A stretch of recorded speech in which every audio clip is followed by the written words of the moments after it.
He's back to pass. Pressure coming. He's going to get hit in the end zone.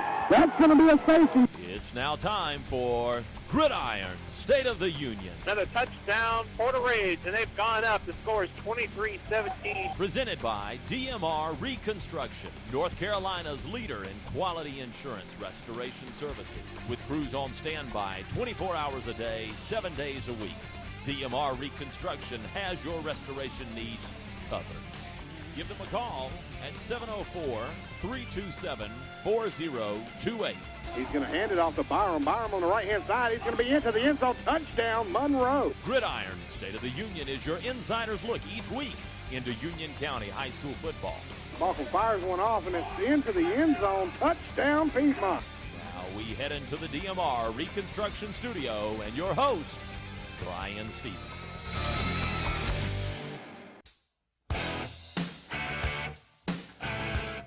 Since the 1st of August, young men have been working out, running plays, and preparing for the 2014 season.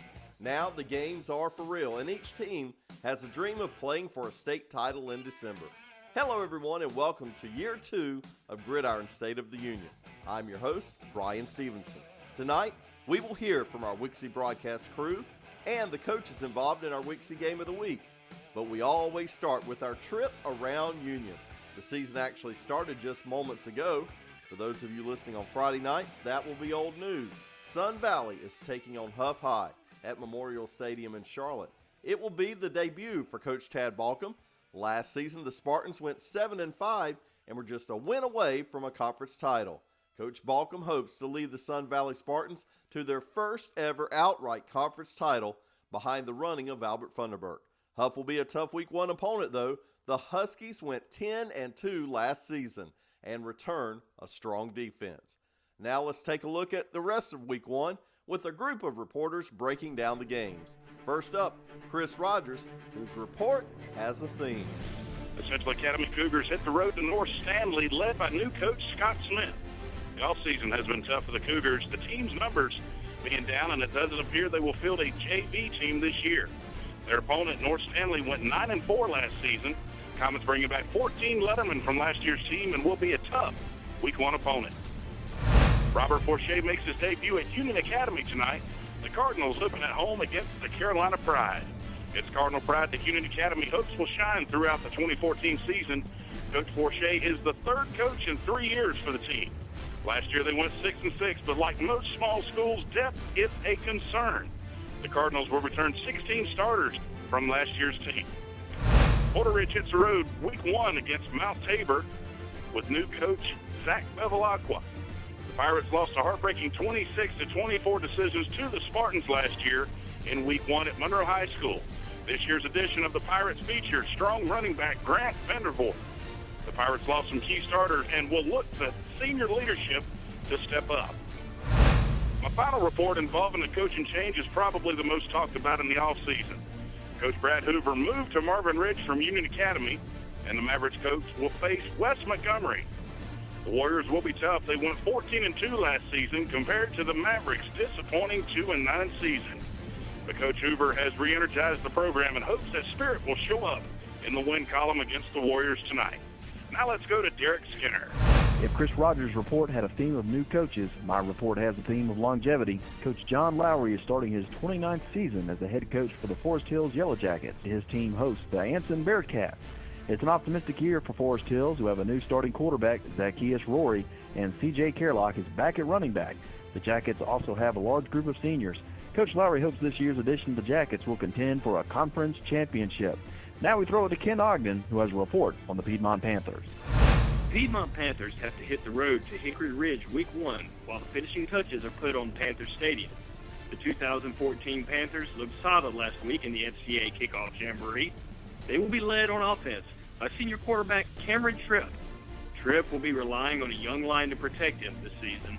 7 of 8 starters from last year are gone, but the young guys have been working really hard. They will be put to the test against Hickory Ridge. Last year, the Panthers beat Hickory Ridge 37-20. Next up, we go to Sideline Mike.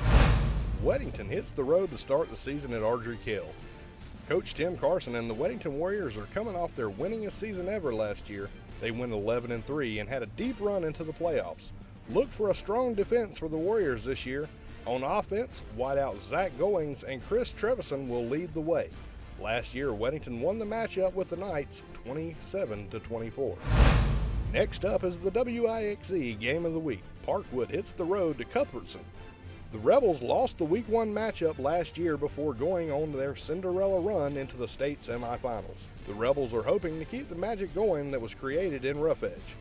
On the other side, Cuthbertson has high hopes going into the 2014 season.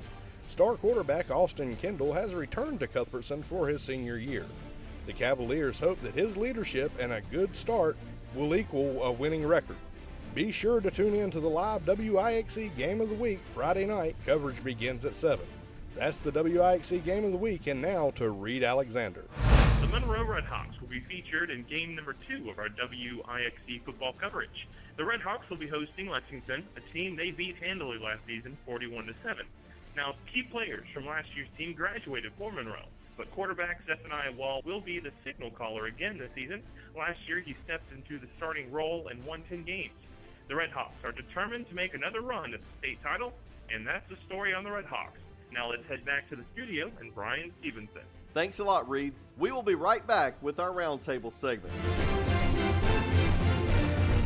Thank you for tuning in and listening to the Gridiron State of the Union, brought to you exclusively by DMR Reconstruction. Fire, water, wind, or mold damage, they are your go-to source. And if you're thinking about remodeling, from the tip top of the roof to the bottom of the foundation, they can handle it for you. Windows, doors, paint, floors, vinyl siding, they do it all at DMR Reconstruction. Stop by and visit their showroom on Highway 74 in Marshville, North Carolina. You'll be glad you did. 704-327-4028, 327-4028, and they hope you're enjoying the Gridiron State of the Union, brought to you by DMR Reconstruction. Welcome back to Gridiron State of the Union. It's time now for our roundtable segment.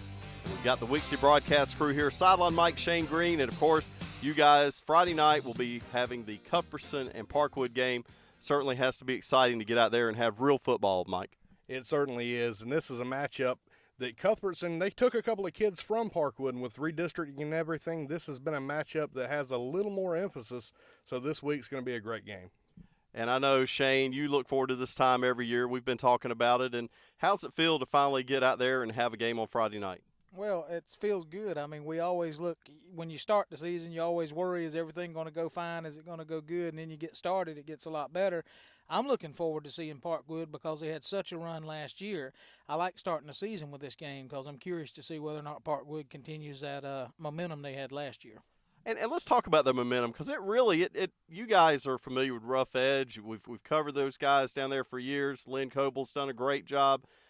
It's really changed the mindset and the attitude of the program, hasn't it? It really has, and the Rebels have put in a lot of work in the offseason. It's going to be interesting to see how that translates on the field coming into this season. And I know you've talked to Lynn and those guys before. They really believe that they can make something happen down there. Well, he has the team's respect. That's the biggest thing. They respect Lynn Coble. They've bought into his program. He's going into his 3rd year now as head coach. Everybody's on the same page. So, yeah, they've bought into it, and I think they've got a pretty good football team, and they got to feel really good being back in the Rocky River Conference. A lot of folks felt like they never should have been out of it, so they're happy to be home, so to speak. You can't talk about this game without talking about the other side of the ball, Cuthbertson.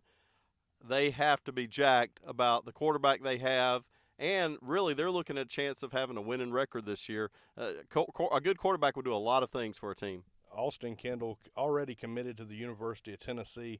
What a talent this young man is. He's going to be a real true pleasure to watch here in Union County this year, and it's going to be interesting to see what he can do this week.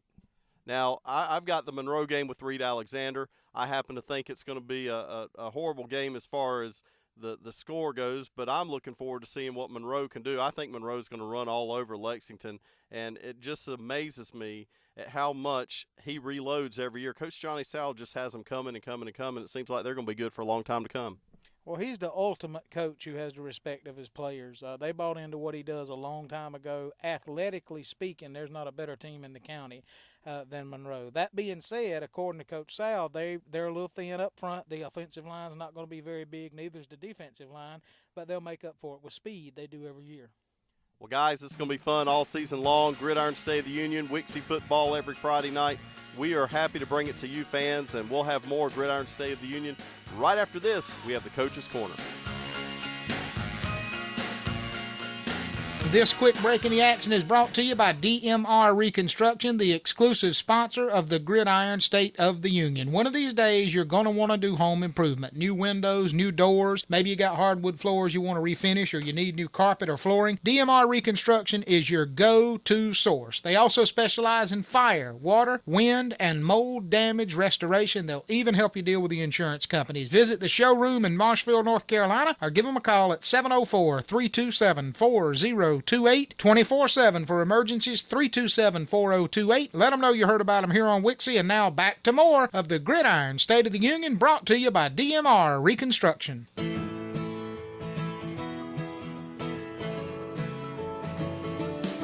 Looking to make home improvements? Visit the big DMR Reconstruction showroom in Marshville and see why they are the best. We now return to Gridiron State of the Union and Brian Stevenson. Welcome back to Gridiron State of the Union. Time now for our Coach's Corner segment. This week we focus on the Parkwood-Cuthbertson matchup. I recently talked with both coaches, and we'll start with Lynn Coble. It changed the atmosphere in the school and made it a really fun place to be. I mean, there's a lot of learning going on there, of course, but I enjoy going to school every day. I enjoy working every day, and it just made it even more fun to be.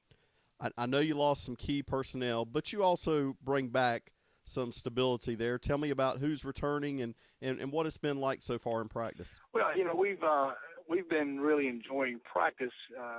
We get a lot of pressure on our kids there. We want them to go into a game night and that just be fun. There ought to be a lot more pressure and a lot more on them during practice than there, but we enjoy that time. That's one of my favorite times. You know, you've got Max Robinson returning receiver, who had a very, very good season and a great postseason last year. He was big for us in the playoffs. You've got some other key people around that, with Trey Butler coming back at halfback, who was also a very key player in those playoffs. Over on, as far as, you know, talking about Max is going to see time on the defensive side as well at corner. We've got some good kids coming back. Josh will be going to quarterback. He was the backup for 2 years, and he's waited his turn. And right now we're seeing a lot of promise there. I'm excited about what he's doing, and probably the best thing about that is I'm not coaching him personally. I'm letting somebody else do that. Next up, Coach David Johnson. The experiences and getting to the playoffs and understanding what it is like to go through the playoffs was a big benefit for our team coming into this year. We returned 9 of 11 on defense. Obviously, we lose 2 safeties in Justin Shanahan and Kyler Vila, 2 kids that played for 4 years and did a very good job for Cuthbertson. But the expectations are high for Cuthbertson football this year. Talk about the little bit more veteran team this year, and what has been the mentality of those guys as they've had another off season and now practice season to get ready for 2014? Yeah, absolutely. I think the big thing you said right there is the off season. Last year we didn't have an off season. I didn't get hired till the summer, so there was no off season last year. We worked hard. We went in the morning. We went at 6 a.m. We had 80 kids there at 6 a.m. in the morning working out hard.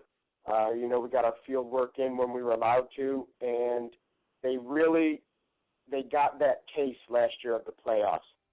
Thanks, Coach Johnson and Coach Coble. Time for Extra Points. In our Extra Points tonight, it's pretty simple. Tonight, the lights are back on and communities will be turning out for the games. Let's not lose sight that these events are just that, games, and the young men playing them are teenagers. We hope you'll go out, buy a ticket, and cheer loud to support your team. And with that, we are all out of time. We have examined the state of our union, and I can report it is good. Good night, everybody.